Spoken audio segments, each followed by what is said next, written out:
ये movie the kissing booth का last part है। द किसिंग बूथ 2 की लास्ट में हमने देखा था कि एली हार्वर्ड और बर्कली दोनों ही कॉलेजेस के लिए सेलेक्ट हो गई थी, पर वो ये बात किसी को नहीं बताती। और एली स्कूल खत्म होने के बाद नोआ, ली और रेचल के साथ एक हफ्ते के लिए घूमने जाती है। ये लोग बहुत बहुत एंजॉय करते हैं। एली अभी भी डिसाइड नहीं कर पा रही कि वो बर्कली और हार्वर्ड में से किसे ज्वाइन करे, जबकि नोआ अपने और एली के लिए एक कैंपस से बाहर अपार्टमेंट ढूंढ रहा है। ली और रेचल अलग अलग कॉलेजेस में जा रहे हैं। एली साथ ही जॉब भी कर रही है ताकि कुछ पैसे जमा कर सके। वहीं नोआ और ली के पेरेंट्स अनाउंस करते हैं कि वो बीच हाउस बेच रहे हैं जहां इनके बचपन की यादें हैं। ये सुनकर एली, नोआ, ली और रेचल उस बीच हाउस पर अपना लास्ट समर बिताना चाहते हैं। इसी बहाने ये उसे बेचने में हेल्प भी कर देंगे। एली को बर्कली की तरफ से एक डेडलाइन मिलती है और वो नोआ के साथ हार्वर्ड जाने का फैसला लेती है। एली का ये डिसीजन ली को अपसेट कर देता है। एली ली के साथ अपने बीच बकेट लिस्ट पर वेरियस एक्टिविटीज करने का वादा करती है। ये लोग बीच हाउस पर कुछ महीनों के लिए शिफ्ट हो गए हैं। इनका एंजॉयमेंट शुरू हो गया है क्योंकि यहाँ इनका लास्ट समर है। एली और ली ने अपनी बकेट लिस्ट को भी पूरा करना स्टार्ट कर दिया है। इसमें बहुत सारी एडवेंचर एक्टिविटीज भी हैं। नेक्स्ट डे एली अपनी जॉब पर आती है। ली भी इसके साथ है। वो एली की हेल्प कर रहा है। यहाँ एली की मुलाकात मार्को से होती है। वो अपनी फैमिली के साथ यहाँ आया हुआ है। एली को पता चलता है मार्को ने यहीं पास में जॉब ज्वाइन की है, यानी इनका मिलना अक्सर होता रहेगा। नोआ की दोस्त क्लोई भी कुछ दिनों के लिए बीच हाउस पर आ रही है। नोआ इस बारे में एली से बात करता है। एली को उसके आने से कोई प्रॉब्लम नहीं है। एली बताती है कल ये लोग वाटर पार्क जा रहे हैं। इनकी बकेट लिस्ट पूरी करने में मार्को इनकी हेल्प करेगा। नोआ मार्को का नाम सुनकर थोड़ा नाराज दिख रहा है। एली बोलती है उसे क्लोई से कोई प्रॉब्लम नहीं है तो नोआ को भी मार्को से नहीं होनी चाहिए। इस पर नोआ एली को ताना मारता है कि उसने क्लोई को किस थोड़ी किया था। बाद में नोआ अपनी हरकत के लिए एली से माफी मांगता है। नोआ की दोस्त क्लोई बीच हाउस पहुंच गई है। एली और क्लोई साथ में बहुत मजे कर रहे हैं। नेक्स्ट डे ये सभी वाटर पार्क जाते हैं, गो कार्टिंग करते हैं। इसमें पार्टिसिपेट करने के लिए नोआ मना कर देता है और उसका सपोर्ट करने पहुंचता है मार्को। ये देखकर नोआ को जलन हो रही है। वो भी रेस करने आ जाता है। नोआ यहाँ मार्को से पंगा लेने में लगा हुआ है। फाइनली मार्को रेस जीत गया है। नोआ एली से कहता है कि उसे नजर नहीं आ रहा कि मार्को अब भी उससे प्यार करता है। नोआ और एली के बीच टेंशन बढ़ती जा रही है। एली नोआ को समझाने की कोशिश करती है कि मार्को और उसके बीच कुछ नहीं है। एली नोआ से बस इतना चाहती है कि वो उस पर भरोसा करे। दूसरी तरफ क्लोई भी नोआ को यही समझा रही है कि वो एली पर बिलीव करे। किसी भी रिलेशनशिप में भरोसा बहुत इंपॉर्टेंट होता है। अपनी गलती को सुधारने के लिए नोआ सरप्राइज डिनर प्लान करता है, बट एली का प्लान ली के साथ जाने का था। वो नोआ को बोलती है वो 1 घंटे में आ जाएगी। जब तक एली वापस लौटती है नोआ सो चुका था, या ये कहें कि वो सोने की एक्टिंग कर रहा था। एली काफी परेशान है। वो अपनी प्रॉब्लम मार्को के साथ शेयर करती है।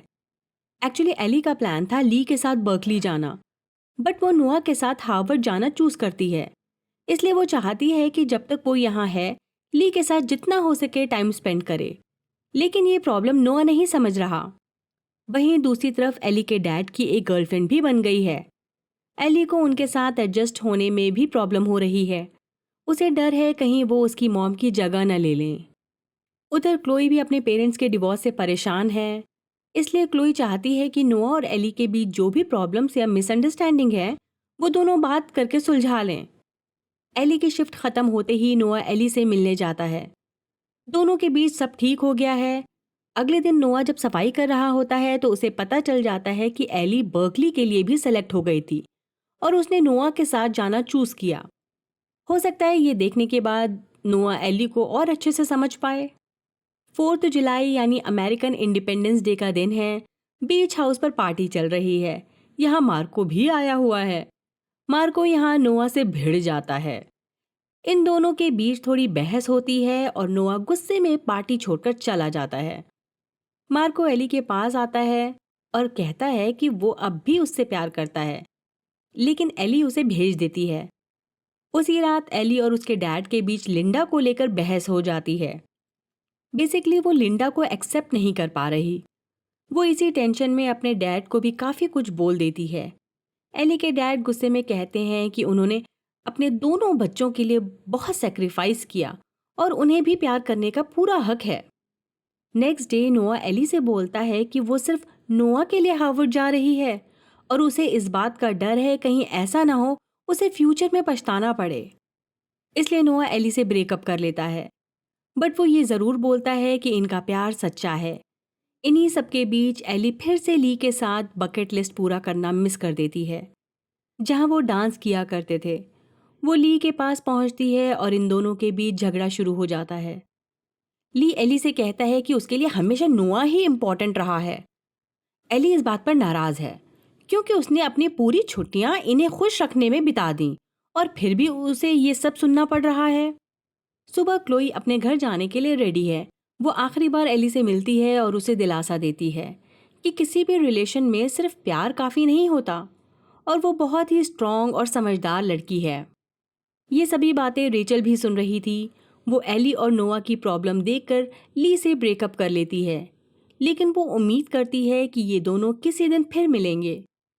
वहीं एली अपसेट बैठी है।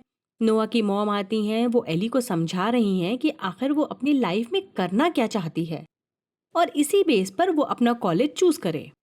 एली अपने डैड के पास आई हुई है उनसे माफ़ी मांगने। उसे अपनी गलती का एहसास है। डैड तो आखिर डैड होते हैं, उन्होंने एली को माफ़ कर दिया है। एली और लिंडा में भी सुलह हो गई है। लिंडा बोलती है अगर एली इंटरेस्टेड हो तो वो उसकी मॉम के कुछ किस्से उसे सुनाएगी। एली जब भी फ्री हो उसके पास आ सकती है। हर कोई अपनी अपनी लाइफ में आगे बढ़ना चाह रहा है। मार्को न्यूयॉर्क जा रहा है ताकि वो एली से दूर हो सके। ली ने एली से पैचअप कर लिया है। वो ली को बताती है कि अब तक वो नोआ और ली की खुशी के लिए कॉलेजेस चूज कर रही थी, बट अब उसे अपने बारे में सोचना है कि उसके लिए क्या बेहतर होगा। एली ने गेम डिज़ाइनर बनने का फैसला लिया है, यानी वो यूएससी जाएगी, university of southern California. Ellie beach house पर जब फाइनली अपना बैग पैक कर रही होती है तो बचपन के बिताए पल उसकी नज़र के सामने आ जाते हैं। वो सोचती है अगली छुट्टियों में वो यहाँ नहीं आ पाएगी। एली सभी फोटोज देख रही होती है। वो उन पिक्स को नोआ की मॉम को भेजती है एज अ गिफ्ट। वो नोआ की मॉम को बोल रही है कि वो एली के लिए मॉम की तरह हैं। उन्होंने हमेशा एली को समझाया, उसका सपोर्ट किया। एली का ये मैसेज पढ़कर नोआ की मॉम बीच हाउस बेचने का फैसला बदल लेती हैं। नोआ हार्वर्ड चला गया है। ली भी बर्कली के लिए निकल चुका है, बट एली के लिए वो एक गिफ्ट छोड़कर गया है। वो है डांस मेनिया, यानी वो डांस मेनिया ली ने खरीद लिया एली के लिए। एली अपने कॉलेज इंटरव्यू के लिए आई हुई है। इसका इंटरव्यू बहुत अच्छा गया। एली का सिलेक्शन हो गया है। वो ली की गैर मौजूदगी में उसके दिए हुए गिफ्ट का अच्छे से यूज़ कर रही है। 6 साल बीत गए हैं, यानी इनका कॉलेज ख़त्म हो गया है। एली अपना खुद का गेम डेवलप कर रही है। सभी फ्रेंड्स चैरिटी फेयर में मिल रहे हैं। एली और ली अब भी बेस्ट फ्रेंड्स हैं, जबकि ली और रेचल शादी के बंधन में बंधने वाले हैं। इस फेयर में नोआ भी आया हुआ है। एली काफ़ी टाइम बाद नोआ से मिल रही है। नोआ बताता है कि उसके पास लॉस एंजलिस और न्यूयॉर्क के लॉ फर्म में जॉब ऑफर्स हैं। नोआ बोलता है जब वो नेक्स्ट टाइम यहाँ आएगा तो ये दोनों मोटरसाइकिल राइड पर जा सकते हैं। एली मान जाती है।